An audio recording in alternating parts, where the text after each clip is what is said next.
make yourself open to the gifts and the riches that the world wants to bestow on you, Capricorn. There's a new beginning, new job, new lifestyle, new money. Some of that is the universe is trying to hand you that. There is a way in which your own power, your own confidence is being challenged at the beginning of October. Both of these cards are in reverse. And Two of Wands usually means confidence, personal power, boldness, feeling like you've got the world in the palm of your hands, feeling like the world is your oyster, being willing to take things on, receiving support. And Eight of Swords this is victim mentality. This is being surrounded by your own beliefs and not being able to break free of them. You can see in this card that she's by herself. There's no one holding her captive there. It's her beliefs about her situation and herself that are keeping her isolated and keeping her captive. She's staying there only because of her beliefs. She could actually walk away, cut her binds on the swords, take off her blindfold, and walk right out of this. So with these two in reverse, there's some kind of real challenge to you believing in your own power, your own confidence, your own boldness. I'm going to ask you to consider what that might be. Why is it? Do you feel that you are enclosed by anything? If so, look at your own beliefs about the situation. Is there really anyone else there who's holding you?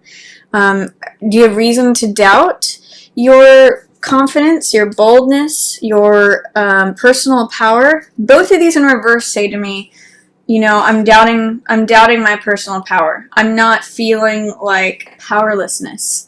So I want you to consider that at the beginning of October, Capricorn, and see what is it that's challenging your own confidence, courage, personal power. Because I get the sense that there may be a way in which you're not trusting your instincts with your decision making. Chariot in the upright position is all about making decisions based on instinct. You can see these crescent moons. That's about trusting your intuition. And he crosses the finish line every time. Chariot is all about having that focus, having that direction, victory, crossing the finish line, making decisions on the fly, knowing which way to go. So I'm going to say for you, Capricorn, that the way out of some of this doubt or fear or questioning your own power is really about trusting your intuition with your decision making. He balances things, left brain, right brain, analytic brain versus subconscious, irrational. He knows how to balance all those energies and make decisions on the fly. He trusts himself. Mostly because he relies on his intuition. So I'm going to encourage you, Capricorn, especially by the time mid-month hits, to start relying upon your intuition to make decisions. He's not in his mind so much. He's trusting his gut.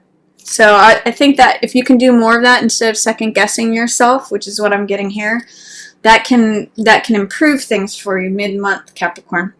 I also see that you have a solid support system. This is friends, family, celebration, party, socializing, 3 hearts. These are people who are like-minded people. So this could be like collaborative artists. These could be people at your work. This could be your family. People who like you and support you. You're surrounded by that. So enjoy time celebrating, socializing, living it up. You're with people who love you. They're collecting their hearts around you.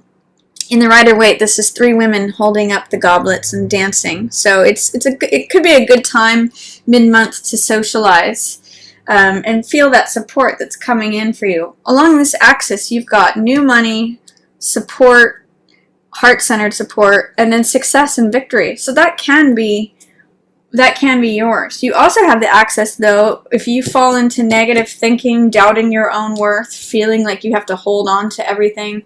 These are choices. You can experience either one of these. This card, 4 of Coins, I call this the Midas card.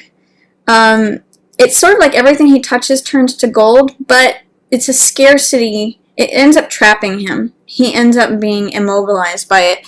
There's a fear here that if I don't hold on to every last coin, I'm not going to have enough. And he uses money in such a way where it blocks his heart. So what this card says is to be flexible, open up. let money not become your obsession, your focus. Let other things in, because he's got money on his mind, money on his heart, money on his lap. He's being overly focused on that. So try to let go of your fears regarding money. See, the real key with money is to have it come in and go out. So getting in that flow, it brings more money to you. Instead of like holding on to every last little bit, it's very stagnant. If you can think about this card, see how different these are, where this is the open hand receiving the money. It's not a clenched fist. It's not holding and grasping onto that coin. So that might be an image that helps you loosen up this energy. If you're feeling like I've got to hold on to every last cent in the middle of the month, that usually won't draw more money to you. Try opening up and being more flexible with it. This is Two of Cups in reverse. This is one of the best love affair cards. This is an exchange of hearts, sharing in coupledom. It's romantic. It is sweet. It's exchanging heart energy. In the reverse position, it's saying that you may not feel safe exchanging heart energy, saying what's on your heart, being vulnerable. And the sense I'm getting is that you might have felt powerless about something, victimized, and therefore you may be having reservations about sharing something that's on your heart. You may have a message of love that either you're wanting to share with someone or that's coming to you. But this is kind of like saying, I'm nervous about it, I'm resistant, I'm fearful, I'm, gun shy, because of this, any sort of powerlessness, victimization that you may have experienced. But remember that this is only due to the beliefs. This is not real. She's not really anyone's captive. She's only staying there because she believes it to be so. So work on correcting that, Capricorn, and then this will correct, and there's a message of love for you at the end of the month. This is Seven of Cups, which is choices, which is, it can be fantasies, it can be, I sometimes call this card the Las Vegas card. There's all these glittering options in front of you. And I always say with this card, because there's this Neptunian fog that is like kind of hazy and making you not see things 100% as they are, be careful to do research on things. What you see is not necessarily what you get. Don't fall into fantasy or illusion when this card comes up. Don't chase after the glittering thing. Make sure that you know what you're getting. So that's a card of choices, and making sure that you're clear, not seeing things through rose-colored glasses or seeing things through like this idealized fog.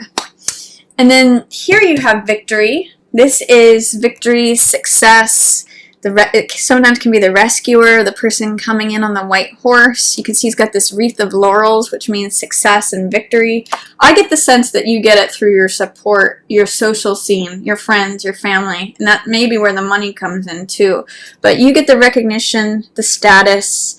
This is like victory, victorious. Once you start trusting your instincts, trusting your own decision making, not falling for things that just appear glittery and are false, taking your time to make good decisions, you end up in a pretty victorious, recognized status position.